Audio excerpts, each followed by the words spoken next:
So I wanted to do this for a while. I actually planned to do this section at the last workshop, and then the content we did took longer than I'd anticipated. So, but I've been keen to do this for a while because I think that when we implemented what I'm going to share with you in the leadership team scale up, I think that was where we suddenly changed the game of business that we were playing. And Tom was part of my leadership team when we were at Efficient Portfolio, and the team, the way that we operated with the leadership team through a format that I'm going to share with you, that was originally born out of reading a book by Gino Wickman. It evolved over time, but it seemed to change the way that the whole business ran.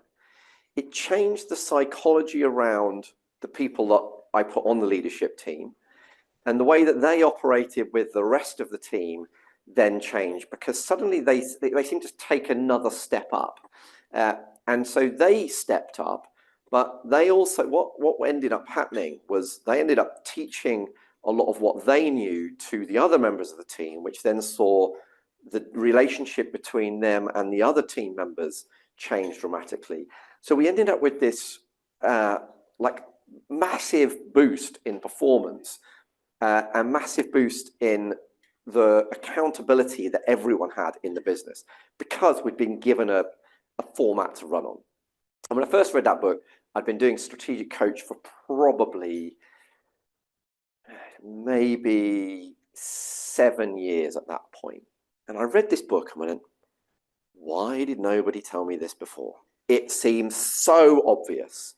And it's the only way that I can run 3 businesses and sit on the leadership team of 2 other businesses, because ultimately it's once you get that bit right, the rest of it can then spring out from that. So that's what I want to share with you, and why I think it's really, really important. Because ultimately, I suppose the simplest thing within this is that a communicated goal is 100% more likely to be followed through.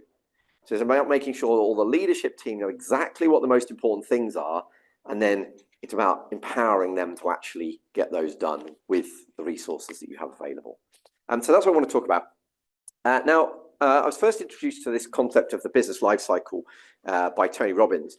And Tony Robbins talks about how a business is very much like a human life cycle, in that, at the birth, it's all about, basically the business just needs supporting. It's kept alive by its parents. It's a thing of love. It's not actually giving anything back.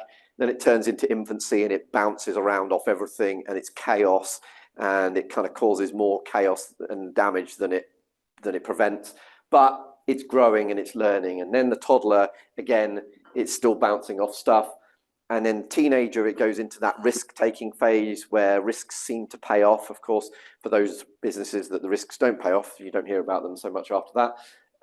But it's all about, again, it's still so at the teenager stage, the business is generally generating a good turnover, but not necessarily a great profit. And then you move up towards young adult through putting good processes in place.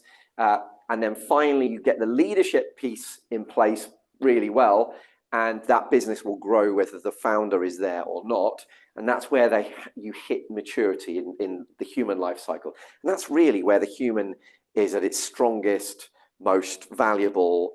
And then gradually you go through the stage that my children would probably say I'm at, which is this midlife crisis stage, aging, only alive because you are being supported by others, and then death. And the business goes through this same cycle.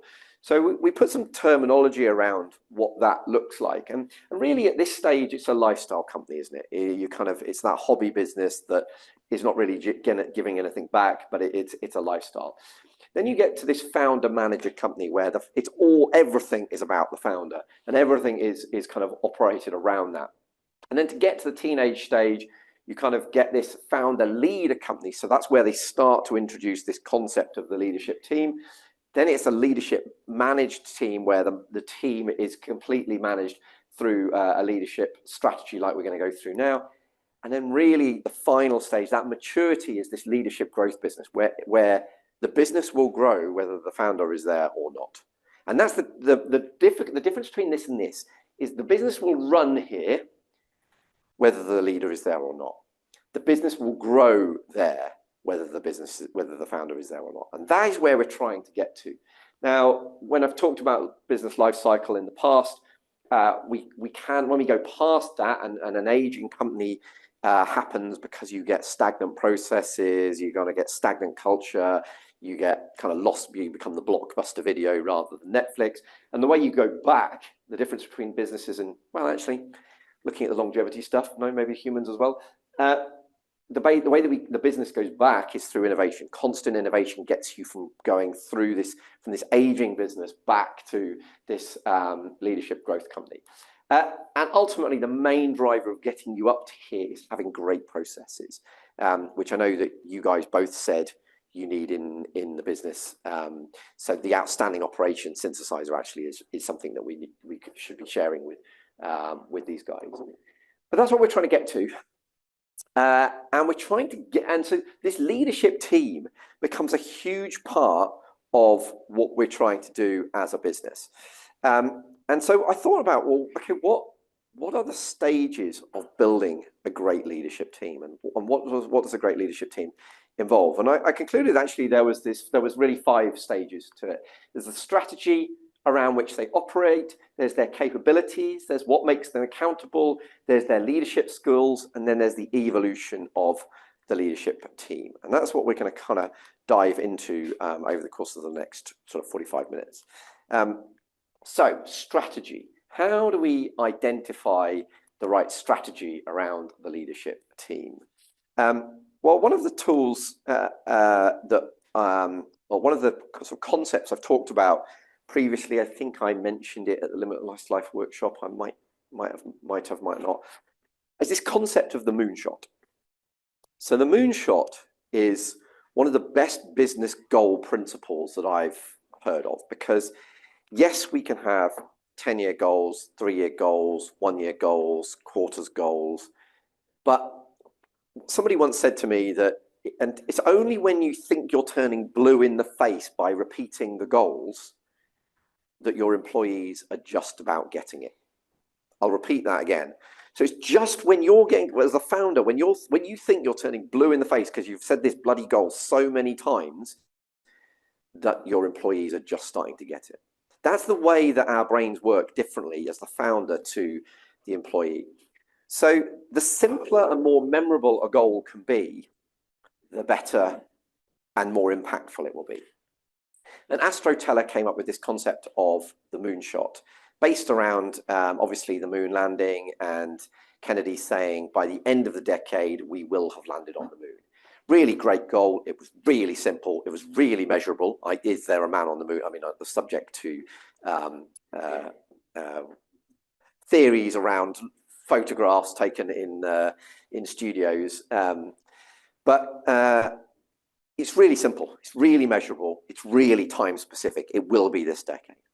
And so having a single moonshot for a business is incredibly powerful, and it's something that we've touched on before in a few different parts of the trusted team. But if you've got one, and in businesses, sometimes some Silicon Valley companies sometimes call this the North Star. I don't think they all have to be space related, but they seem to be. But having this moonshot is incredibly powerful, because if everyone knows that, like one of Elon Musk's moonshots is personally to get to Mars. So it's really straightforward and simple. One of the things that's got to happen for him to get to Mars is humans have got to get to Mars. Yeah. Yes, I know he's not the most popular man in the world at the moment, is he? He's done a good job of alienating a lot of people outside of the US. Actually, in the US, they still love him, but that's a different story. But this moonshot is about having this single driving focus towards what are we all heading towards. And the great thing about a moonshot is it is this one single thing. Yes, we need to still have the 3-year goals, the 1-year goals, the quarters goals, because that's how but ultimately they're the things that are getting you towards the moonshot. So having this one single moonshot is really, really brilliant in business. And has anyone read Man's Search for Meaning by Viktor Frankl? Yeah, brilliant book. Can you remember any statements or any sayings that came from this book? Sorry to put you on the spot, Wayne. No. So there's one statement that I remember coming out of this, and that is, he who knows his why will tolerate almost any how. So Man's Search for Meaning is about Viktor Frankl's time in Auschwitz and his time through the Holocaust, and it is an unbelievable book. It's really a book I would recommend to anyone to read. But what really comes out of what he's a doctor that is stuck in Auschwitz, and what the key trait that he identifies with those people that make it through and those people that don't is that the people that make it through knew their why, and that's why they could, they knew their why they needed to get out, why they needed to get through it, and therefore they would tolerate almost anyhow. And so if people in business know that single moonshot, they know what the mission of the business is. Why are we doing all of this stuff? When it gets tough, they'll tolerate almost anyhow. It's also really powerful when it comes to recruiting. If you can share the moonshot of the business, we're going to help this many people. But that reminds me, actually, just as an aside, when you guys all went around the room and told me what you did, you all told me what you did, with two exceptions, which were at the end. Well, sort of, Tom, you sort of did it. Claire and Steve did it brilliantly, though. And that is, they said, I help this type of person do this. Yash. Was it? Okay, I missed it there. So a lot of people said, okay, there we go. Was it Wayne? I missed that, but yeah. So it's a great way of introducing it. Is I help this type of person do this. We help entrepreneurs grow their business while working less, because that's the best elevator pitch you can ever give, because you're immediately, and we'll come back to this later on, but you're immediately identifying, this is who I help, and this is how I help them. So I can't remember what led me on to reminding me to say that at the point of Man's Search for Meaning, but it's just about having this laser-like focus, and that moonshot when it comes to recruiting, as well as getting your team on board, is incredibly powerful. And one of the things I talk about in goal setting, and we talked about in the Limitless Life workshop, and from a personal goal setting point of view, that's really, really powerful, is to have these long-term, lifetime, big goals that can be less smart. And then you work back from them and go, well, okay, to be on track for those big, massive, scare, and one of the, if you're struggling to set big enough goals here, one of the tools that we can send you is the Scary, Exciting Goal Getter, because the biggest challenge with goal setting is actually setting big enough goals. So that will help you with that if you need it. But then you work backwards and you go, well, okay, what have I got to do over the next 3 years to be on track to do that? And because 3 years is then a really finite, I know what I can do within 3 years. And you make that a SMART goal. So everything from 3 years or less needs to be a SMART goal. Then you go, well, okay, what have I got to do over the next year to achieve that, to be on track to achieve that 3 years? What have I got to do over the next quarter to achieve that year's goals? What have I got to do this month to achieve what I've set for this quarter? And what have I got to do this week to be on track for this month? If you do that, every week you're making a step towards those bigger goals. And in fact, every quarter becomes 1/25th of your 10-year goals, which I would see as your lifetime goals. So that's how you should set goals personally, and that's what the Limitless Life Planner is designed to do, to help guide you through. But business should be exactly the same. We should have exactly the same approach to business. So how do we do that? Well, the best tool that we use to do that is what we call the one-page business plan. And the one-page business plan is about bringing all of that together and some more, which we'll go on to, and making sure that everyone is absolutely clear on what they need to do. So the one-page business plan, really straightforward. It's one page if you count both sides. that's kind of not cheating, I don't know. Although actually the one-page business plan is only the bit on the left. So it's really straightforward. We're not going to go on to it today, but you should absolutely know the core values of your business. If you haven't done that, we have an exercise that will help you do that. That actually is the culture cultivator, so we can send you that. So you should definitely know what the values of the business are, and you should kind of appraise that on a yearly basis to go, does that still feel what it feels to be a part of the business? The elevator pitch, we've just done that. What is the elevator pitch? And the reason it's really important you know what your elevator pitch is because then when you tell your team and they're down the pub on a Friday night and their mate goes, oh, what do you do? You go, well, I work for a company that does this for this person. And the pub bloke down the pub goes, oh, I need that. Could they help me? And you're like, yeah, of course they can. So if once you've got it nailed, you share that with your team, and it helps them because they're not designed to. If they're the person that works in bookkeeping, they're not designed to go and sell your business. They're not a salesperson. They don't know how to do it. So, but they're still having conversations and still can refer people into the business. And we would always pay those people to refer people into our businesses. So you've got to help them, give them the elevator pitch, the moonshot, the single focus, the one big, amazing, scary, exciting dream that we're all trying to work towards. So we have that on there. And again, we would reappraise that on a yearly basis. Marketing strategy, 10-year target is the 10-year goals, 3-year goals, 1-year goals, quarters goals, 3 uniques. So the 3 uniques are the 3 things that we talked about for you guys individually, but as a business. So what makes the trusted team unique is, well, we're trying to help you grow your business, but we're also trying to get you to have your time, give you your time back and allow you to have more fun whilst at work. So that's kind of the 3 things that we always think are our 3 uniques. And so we've broken down this goal structure, and then we just have individual goals for the leadership team. So all we do is we say, well, okay, if these are the goals, quarterly goals for the business, what have each of the team members got to do to make sure that we've done that? The second part of it, which isn't really the one-page business plan, but is part of the leadership meeting, is then the issues list. And I'll come back to the structure of this meeting in a minute. But that is just at the start of the leadership meeting, is basically just get as many issues down as possible, and then you're going to spend that time resolving those problems. But the one-page business plan is then a really awesome way to get everyone working on the same page. All the leadership team know that they're pulling in the right direction.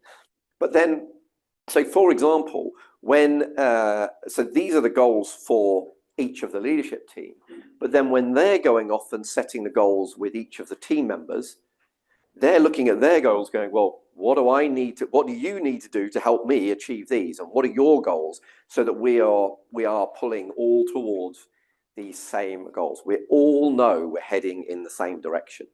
And it really is incredibly powerful.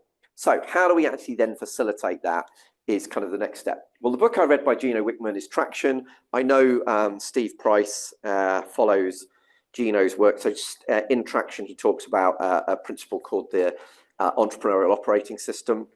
I can actually share with you. So I always think that there's probably 3 or 4 key things from that system that are hugely impactful. And this was the starting point of one of them. So the leadership meeting is a meeting that we do every quarter. We do it at the end of each quarter, so we can look back at how we've done that quarter and set the goals for the next quarter. And I think if you're not doing this, this is an absolute game changer. You must. Even if, and by the way, so an efficient portfolio, a leadership meeting was a day. If it was a quarterly leadership meeting, it was 2 days. If it was the annual one at the end of the year. At the moment, for each of the businesses, we do it we did actually the Trusted Teams one yesterday, we'd finished by 2. So for a smaller business, for a newer business, you can probably get away with half a day plus lunch. Quarterly, absolutely, definitely quarterly. It's because you're setting quarters goals. So you want to set quarters goals. So you want 1 day a quarter, and by the way, I wouldn't say we'll be done by 2, so I'm going to put more meetings in at 3. Have a whole day blocked out. If you're done by 3 or 2, great, you've just gained a load of extra time. You can go play golf, but assume that you're going to take the whole day, because what you don't want to be doing is running out of time to deal with all the things that are on the issues list. So what does that day look like? It's really simple, really straightforward, and actually you'll notice some similarities to the way we started this workshop today. So positive focus, what's the best things that have happened? If this is a quarterly leadership meeting, which we'll start with, what are the best things that have happened over the last quarter? So we always start with that. By the way, we'll share this leadership agenda with you so you can have this. What's the best things that have happened over the last quarter, both from a business perspective and from a personal perspective? I'm just checking, I did change my microphone to, yeah, I did, okay, good. Second is what's working and what's not. Again, focus on the positive, what's good, what's going well in the business, but then it's an opportunity to just do a brain dump and go, but all of these things aren't right. That is where you are filling out, why does this thing, oh, sorry, because I keep checking the Zoom thing. That is where you're starting to populate this issues list. But also, I have on my Limitless Life Planner, I have a column for each business, and that is for the weekly meeting and the leadership meeting. So I come into every leadership meeting with where any idea that I come up with or anything that's an issue that I know I'm coming into is already on that list. So I come into that meeting going, well, here's the 7 things that I'm bringing to this meeting, and I'll just drop them in, and we just break them out into team, marketing, operations, finance, and technology, just because that way we can talk about the same things in the same categories. So in that first part of the what's working, what's not working, it's an opportunity for everyone to bring that list in and just go, this is what's not working. This is where it's not going well. And we just dump them down on that list for now. You don't go into the weeds of that problem yet. It's just about getting it down on paper. So then we go and look at the business scorecard. The business scorecard will be a new concept that we haven't introduced to a few of you guys. We can share the business scorecard, successful business scorecard with you. But it's really important in business to have, we think, a weekly scorecard that looks at all the key numbers of the business, so that every week you can look at it and go, are we on track? Because the way that businesses tend to work is you get, like in the early days, you're focused on finding enough new clients. And then you find enough new clients and you get really busy. And then you finish the work on the current clients and you go, oh, no new clients. What's that? And the sausage machine has run out of sausage meat. So you've got to keep the sausage machine full along the whole way. And so the successful business scorecard is a way of tracking all of the key numbers so that you can go, hold on, we're missing some people here. We need to focus on this bit. I know we're really busy, but if we don't focus on this bit, we're going to be super quiet further down the line. So the successful business scorecard is a really important document that we look at in our weekly meeting. But at the leadership meeting, we need to look back on and go, right, okay, well, what were the goals we set for this quarter and how did we do with the scorecard when we look at those numbers? And then we look at the last quarter's one-page business plan. And we'll literally just go through all of the goals that we set, both as a business and as individuals, and we turn everything green, red, or amber. Did you do it? Yes. Did we do it? No. Did we do it? Well, sort of. I did half of it. I kind of made some progress. Amber. Really straightforward, but it's really powerful to go, these are the 5 goals we set as a business. This is how we did, and here's the color sequencing for that. And that's literally as simple as we do.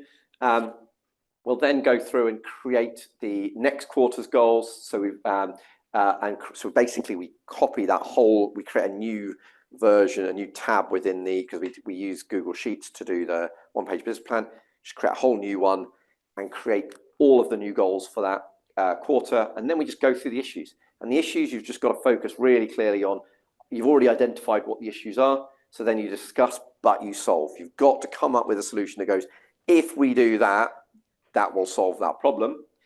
And that also then feeds back into those goals. So you'll make sure that every one of those issues, somebody owns the solution to that problem within their goals.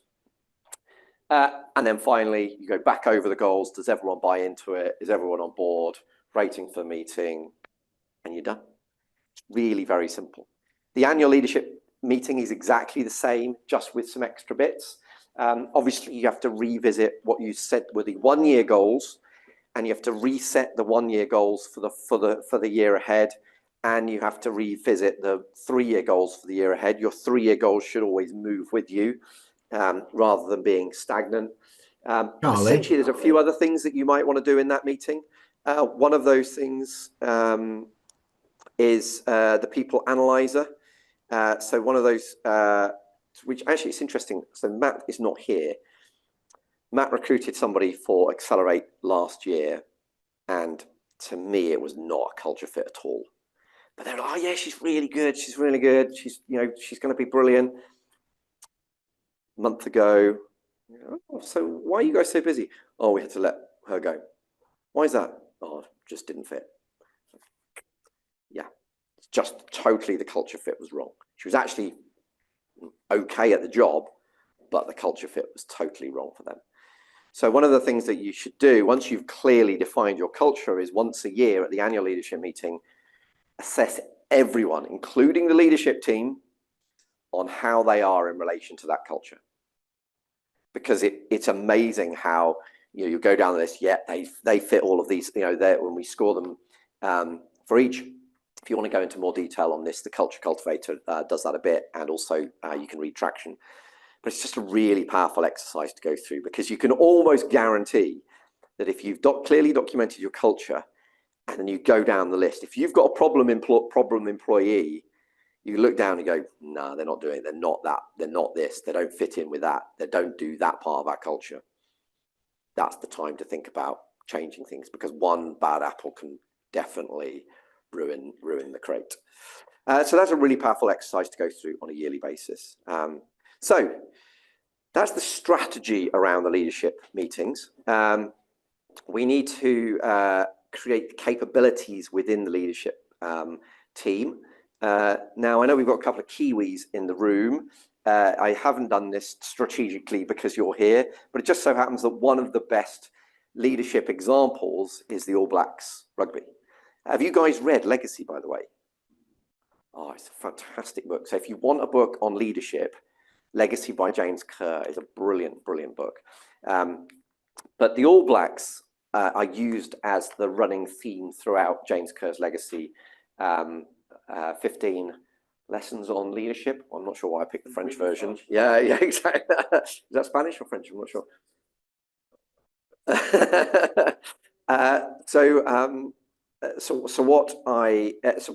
One of the principles within this is pass the ball, and pass the ball is all about this concept of making the next generation of the team better than the current one. It's about really instilling the values. So this is Richie McCaw, arguably the best captain that the All Blacks have ever had. Him and Graham Henry they're really focused on this kind of philosophy of leadership. It's about passing responsibility and empowering other teammates. And I think that's really what we've got to see our role as.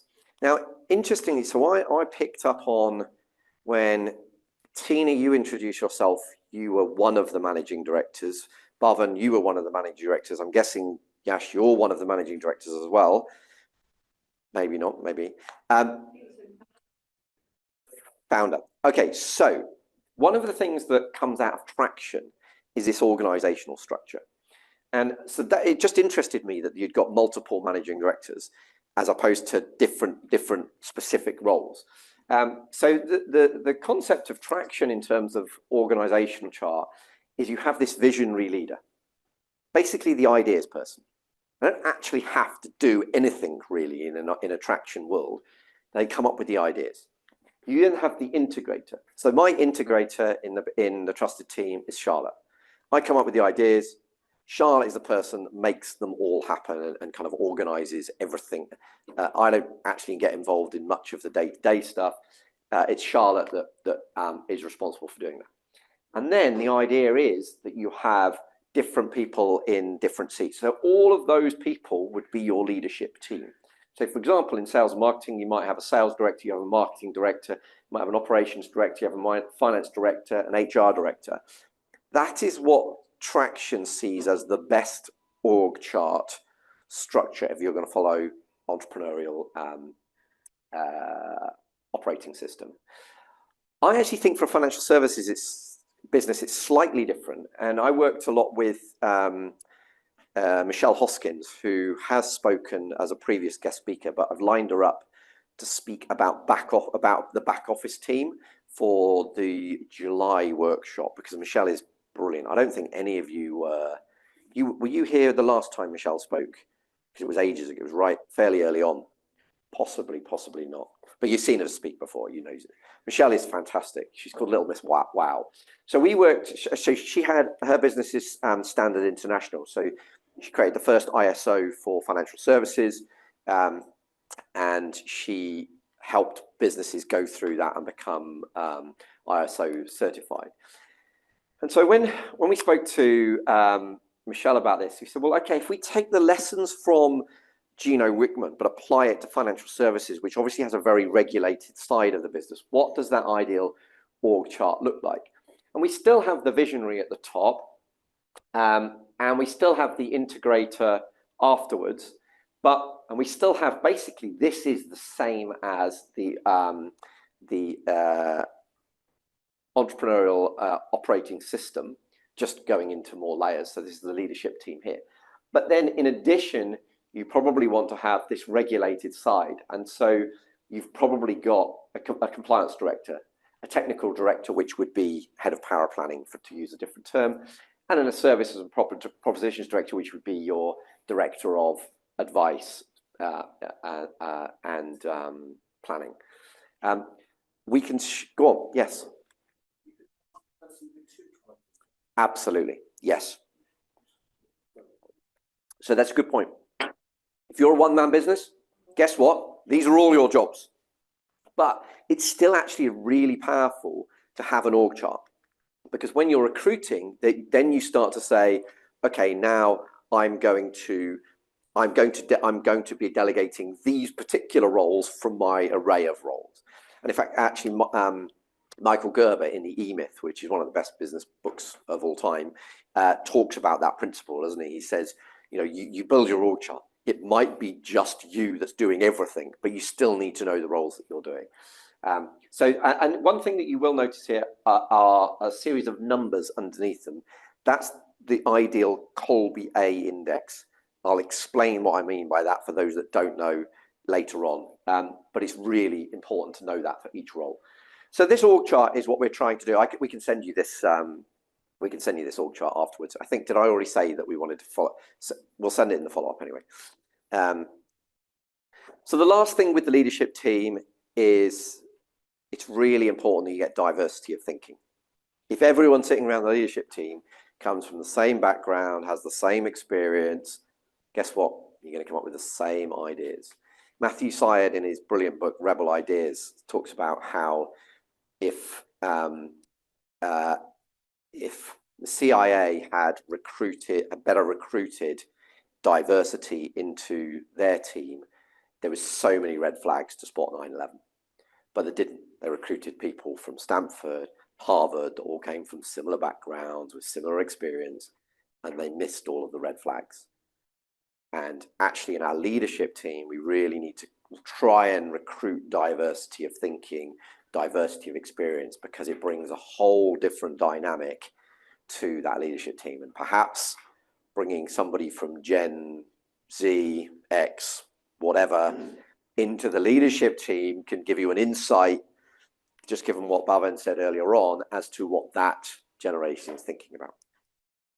Okay, so next principle is accountability. How do we create accountability within that?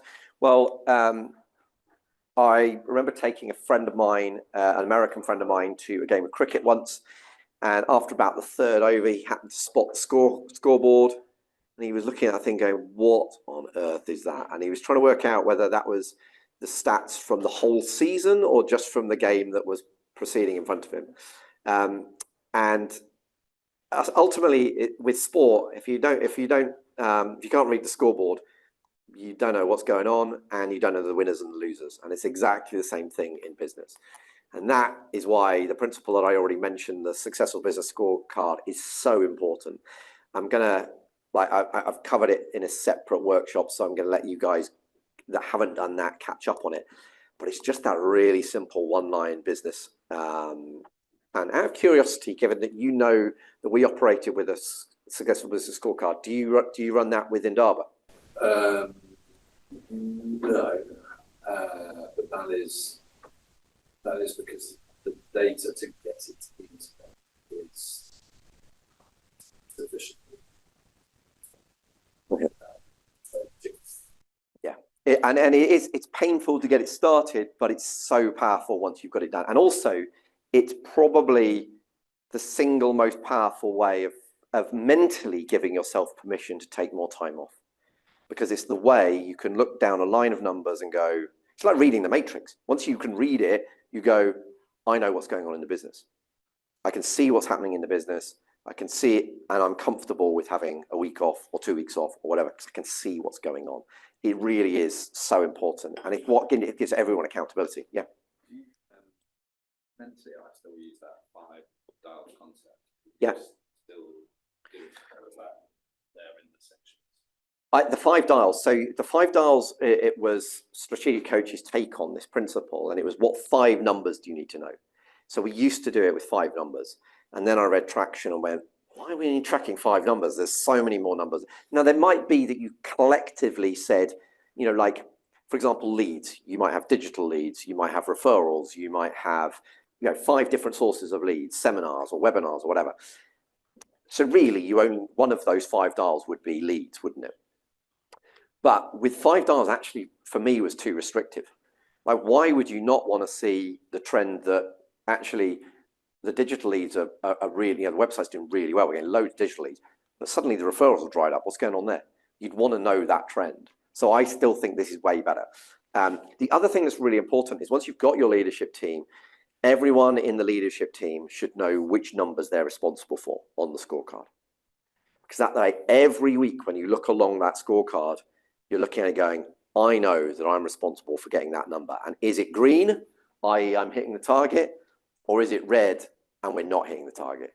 Really straightforward, really easy. And it's essentially the same principle that, that Google use. With Google, it's called OKRs, Objective Key Results. But it's exactly that same principle. Is it green? Is it red? Is it amber? Are we hitting the numbers? And are we keeping track of it? And in fact, we're trying to, at the moment, look at how we can digitally populate the scorecard, aren't we? Because it's the number tracking that's the pain in the arse. It's so important that it's worth it. And obviously, that's something you delegate. Deb being the obvious person in your business to do that for, I would do that too. No, but actually, is it better than nothing? Probably it is, isn't it? But the more we can get it automated, the better. So we're looking at how we can do that. And I would have thought using a system like you're putting into Indaba with Ningi, that would be, which is something I'm happy to talk about more to other people another time. And obviously the other way of creating great accountability is the one-page business plan. So once a month, in between those leadership meetings, I'll bring this back up at the weekly meeting and go, okay, so just a reminder, these are the goals for this quarter. How are we getting on? And sometimes you're like, oh, this is great. Everyone's already, we're already done 3 of the 5 quarterly goals. That's brilliant. And other times it's like, whoa, hang on. I'd forgotten that was up there. Jesus, I better do this last minute sprint to get this done before the leadership meeting, which invariably is what happens. So then it really comes down to this concept of leadership and how do we breed leadership? And I think, so to stick with the rugby analogies for today, when Sir Clive Woodward was managing the England team, he had Neil Back and Mike Tyndall. He appointed them head of defence. And basically what would happen after each game is he would ask them to do the game analysis and the team debrief to say, well, this is what we did well. This is what we didn't do well. This is what we need to change next time. And what he was doing was he was empowering the team to teach. And we all know to truly learn something, we need to teach it. You know, you learn it to start with, then you do it, and then to really master it, you need to teach it. That's exactly what he was doing. So it's then how do we get our leadership team really embracing that concept and really becoming leaders? And certainly it's to teach them how to be leaders. Secondly, it's about to empower them, to allow them to do it. And then finally, it's about actually empowering them to teach other people to do the stuff that really allows them to step up. And that's where we saw that transition. There's actually four domains of leadership strength. So there's executing, which is obviously the doing, the turning ideas into action. There's influencing, which requires the ability to inspire others and guide others. Then there's the relationship building, which focuses on fostering trust, empathy, and collaboration. And then finally, there is the strategic thinking part, which empowers leaders to look beyond the immediate and envision the long term, which ultimately is what you're doing with the one-page business plan. But what examples in business, I was thinking about, well, what examples in business do I see of this happening? And one of the best examples I can give you is Netflix's concept of radical candor. Now, before you start looking for this on your Netflix list, this is not. I asked ChatGPT to create me a slide image that summed up Netflix's, and they created me. That's what it created. I thought it was really cool. So it's not really a series, although it might be in the future. Who knows? But what Netflix did as a business to help it grow was create this concept of radical candor, which was basically direct, honest feedback given with care, delivered with care. So it was always about taking it away from being personal. So it's not criticizing your colleagues, but it is pointing out where the work is not right and being open and honest about doing that. And I think that's really powerful. I think that's one of the things the leadership team really becomes brilliant. We used to do an exercise, not every year at the annual leadership meeting, but sometimes, which is featured in Traction, where we would go round as a leadership team and we would say, okay, right, we're picking on Charlie to start with. Everyone goes around the table and says, what's Charlie really good at and where's Charlie weakest? And I have to sit there and keep my tongue bitten and just, but it was, it's really powerful because it's open. It's not about criticizing. It's about just openness and honesty and direct feedback. Netflix talked a lot about this in No Rules Rules. And I think it's really powerful to create that culture where you can call people out for saying, for not doing what they said they were going to do. Another way that Amazon have done this is, so Amazon, oh yeah, go Nitesh. Just the point on that, because working with two Frenchmen, now once a week we have something parcel hour. The opportunity to do exactly that, but a bit more blunt to each other. I would recommend the correct route. But as long as it's not personal, it's not as a personal attack. So actually this comes back to the growth mindset versus fixed mindset, doesn't it? If you attack somebody personally, then they go all... Exactly. Yeah, no, brilliant. So one of the other ways that Amazon do this is they famously, in their meetings, have, and we didn't ever do this for our leadership meetings, but I toyed with the idea of it. I think you could do it with a Kaizen meeting, which is before the meeting starts on a particular topic, they give you a briefing paper around it. And then the first 20 minutes of the meeting, everyone sits in silence and reads the document. And only at that point do they then discuss it, because it means that everyone's on the same page with the same kind of understanding of the background. Everyone's had the time to do the prep, and then they have the discussion around what should happen. I just think it's a really interesting concept and a different way of thinking. So then finally, how do we make sure that the leadership team scale up and continually improve? Well, back to the All Blacks. One of the things that the All Blacks have within their legacy is no dickheads, apparently. That is one of the principles. No one player is bigger than the team. It's all about, it doesn't matter how good that player is, the team and the culture of the team is more important than any one player. I don't know if anyone's seen the documentary of when the All Blacks, before, so it must have been 80s, when apartheid was still live in South Africa. The rebel All Blacks team went, so basically the New Zealand rugby organisation banned them from going to play in New Zealand, in South Africa because of apartheid. And then the players said, well, we want to play, so we're going to create the rebel All Blacks and we're going to go play. And all but 2 players went. It's a really interesting documentary, actually, if you haven't seen it. Yeah, Marvin. Slight challenge. I don't know if you've read Fergie's book. Leading. Yeah. Yes. He gave Eric Cantona a different regime to work in compared to the rest of the team. And that galvanized, and for 5-6 years while he was there, they were on a different level, but he was treated slightly different in so many aspects to the rest of them. Well, I agree. I do agree, but I would say Sir Alex Ferguson actually did that for every player. He just knew what each player needed. So within that, Gary Neville talked about the fact that every time he went out onto the pitch, Sir Alex would touch him on the shoulder.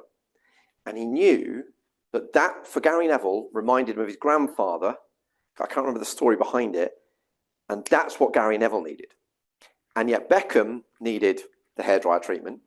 And so actually what I think Sir Alex Ferguson did was he said every player needs a different thing. And that's what made him such an amazing man manager, was because he managed everyone in the way that he needed it. So I sort of agree, and I think that sort of contradicts the no dickheads rule. But equally, I think actually Eric didn't ever challenge the values of the team, did he? That would be the difference. But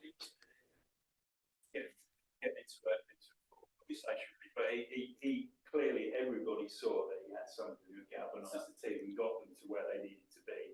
It's, you sort of take it back to the book, does it make the boat go faster? He made that boat go really fast. Absolutely. The moment he came in, he changed everything.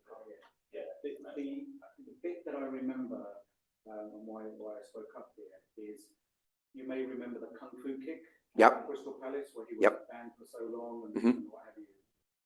He had to go at the whole team at full time. I think the match was drawn. And all he said to Eric was, don't do that again. Yeah, but he knew. Yeah. Spectator sent off for 10 months or whatever it was, or 10 games. At the end, don't do that again. Yeah, and actually that's why he was such an amazing man manager, because he knew if he did to Eric what he did for the rest of the team, that was the last he saw of him. Yeah. Yeah. But I don't think Eric was. So I think the point is, within the leadership team, what we're trying to create is this culture of no one person is more important than anyone else in the team. It's the power of the team that is so important. And I think that's why the All Blacks kind of refer to anyone who disrupts team harmony through arrogance, self-centeredness, or disrespect towards others is what they would term as a dickhead. Their terminology, not mine. And actually, also with the All Blacks, one of their other principles within that was to sweep the sheds. So what they would do is the top players at the time, I think it was typically 4 players, which would be appointed the 4 kind of essentially the leadership team within the team. After each match, after they've had the debrief, those 4 players would stay behind and sweep the cloakroom and clean the cloakroom. That was there because it was basically no good. The All Blacks look after the All Blacks, and no task is too small for even the leadership team.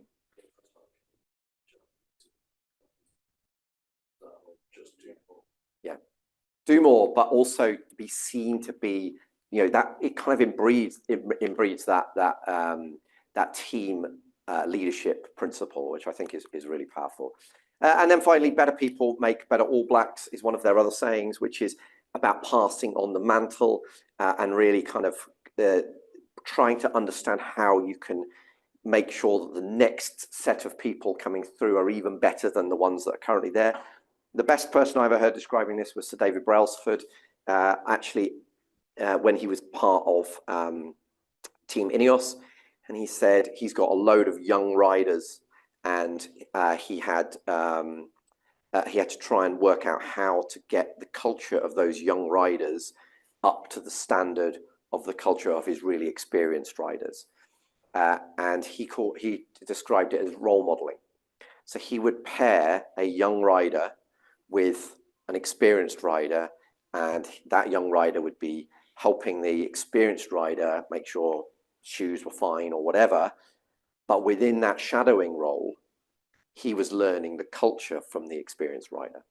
And I think this is actually one of the really, like, if we come back to the culture conversation that we had earlier on, particularly about getting the younger generation, and it's why it's difficult in a hybrid world actually, is you want to create shadow roles. So efficient portfolio, we had a shadow role for every person. So every person knew that my shadow in this business is this person here. If I'm on holiday, that's the person that's going to cover me while I'm away. But I've got to teach that person, and that comes back to this leadership concept of getting them to teach somebody else. But it also means if that person leaves or that person is sick, you have somebody that can step into it. But at the same time, they're getting this role modeling approach of, I'm learning from the people that have got the most experience in the business. And I think that shadowing role is really important. And I think if you're trying to get, the Gen Z and the Gen X guys, actually, they don't want managing, they want coaching. That's what they really want. That's the difference between, that's what they expect.